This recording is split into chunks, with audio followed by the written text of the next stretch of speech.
하나님께 속한 삶이라는 제목으로 오늘 말씀을 전하겠습니다. 우리가 횡단보도를 건널 때 아무 때나 마음대로 건너지 않습니다. 초록불이 되면은 횡단보도에 불이 들어오면 그때 보고 빨간불이면은 건너지 않습니다. 왜 그렇게 하는 걸까요?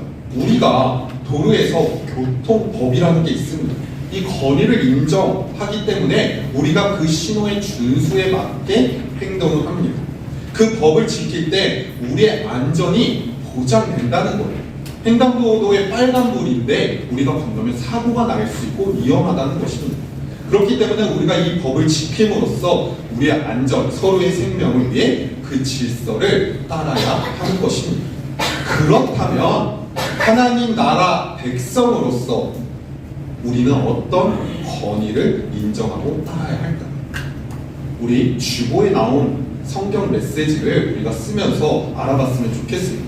하나님 나라의 백성으로서 우리가 살아가는 어떤 권위를 따라야 하는가라는 질문에 세상의 법과 질서보다는 더 높고 근본적인 권위 있는 하나님의 메시지를 기억해야 된다고 말합니다.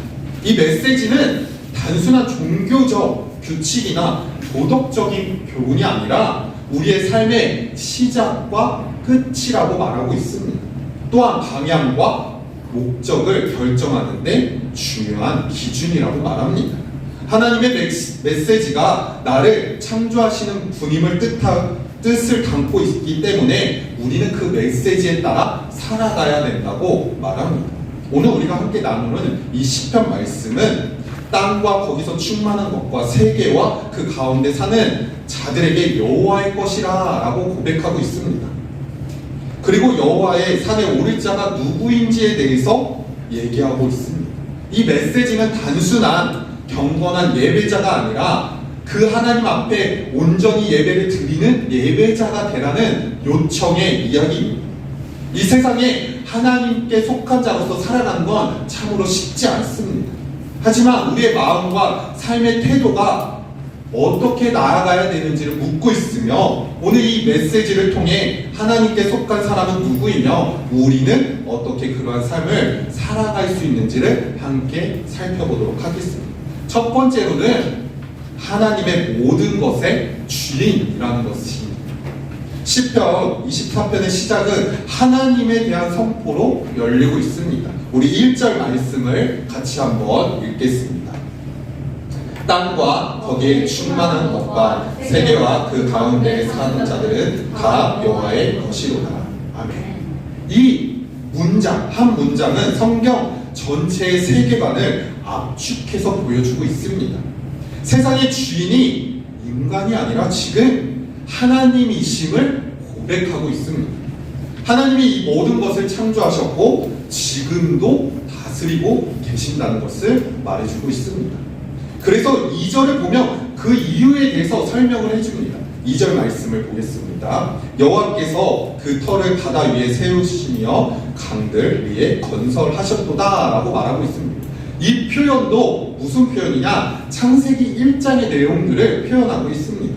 하나님이 혼돈과 공허에 물 위에 질서를 세우고 땅을 드러내셨다는 창조의 사건들을 떠오르게 하고 있습니다. 하나님은 물 위에 세상을 건설하셨습니다. 이 불완전한 세상 속에서 하나님이 그 위에 터를 세우셨고 안정과 질서를 주셨다는 상징적인 표현을 드러내고 있습니다. 우리는 이 메시지를 통해서 중요한 사실을 깨달을 수 있습니다. 이 세상의 기초는 하나님께서 세우셨다는 것입니다.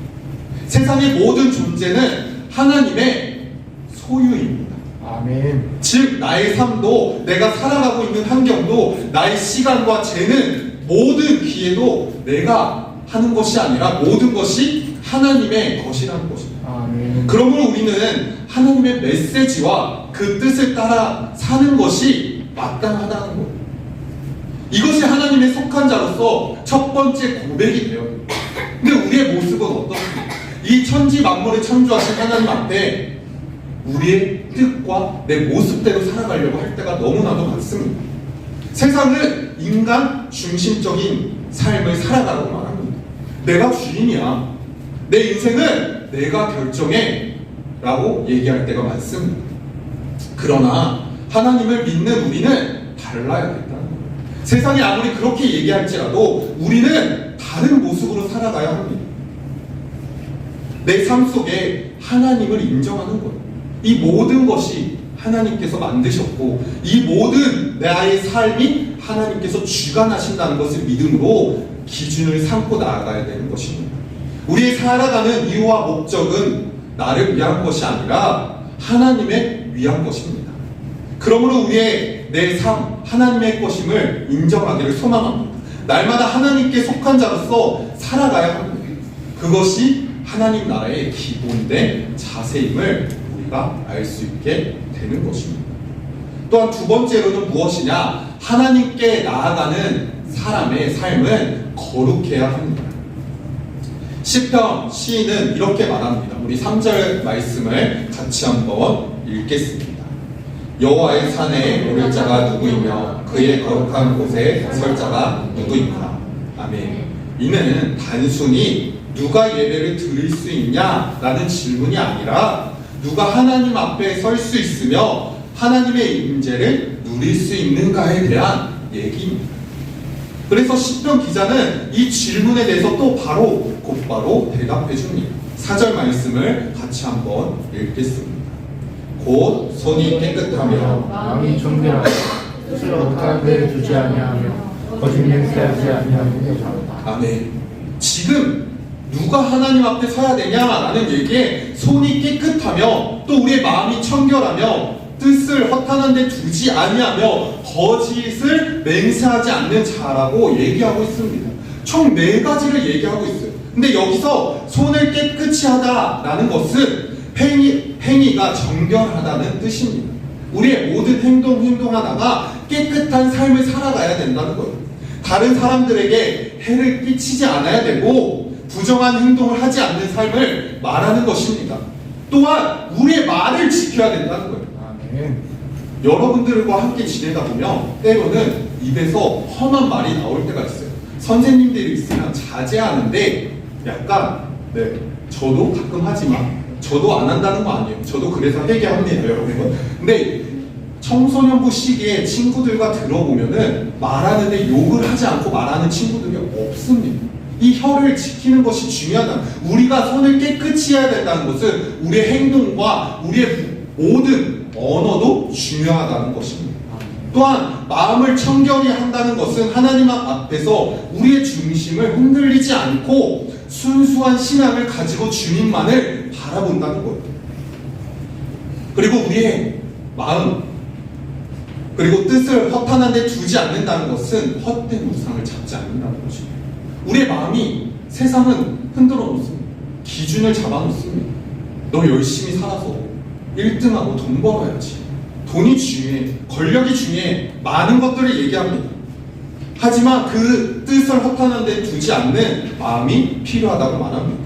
또한 거짓 맹세를 하지 않는다는 것은 진실하고 또 신실하며 정직한 삶을 살아가야 된다고 말합니다. 이 모든 것은 단순한 외적 행위나 율법적 완벽함을 말하는 것이 아닙니다. 사실 우리는 이 모든 것을 지킬 수 없는 연약한 죄인이라는 거예요. 하지만 하나님 앞에서 속한 사람은 하나님 앞에 진실하고 사람 앞에서도 신실해야 된다는 것을 말해주고 있습니다. 그리고 이런 사람에게 하나님은 복을 주신다고 말합니다. 또한 5절 말씀을 같이 한번 읽겠습니다. 5절 말씀. 5절 말씀 제가 읽겠습니다. 그는 여호와께 복을 받고 구원의 하나님께 의를 얻으리니 라고 말하고 있습니다. 이 복은 단지 세상의 물질적인 복이 아니라 하나님과의 올바른 관계라는 거예요. 우리가 하나님과 가까워질 때 올바른 관계 속에서 성장하고 주님이 주시는 복이 충만하다는 것을 얘기해주고 있습니다. 결국 그 올바른 관계가 무엇이냐? 영적인 복이라는 거예요.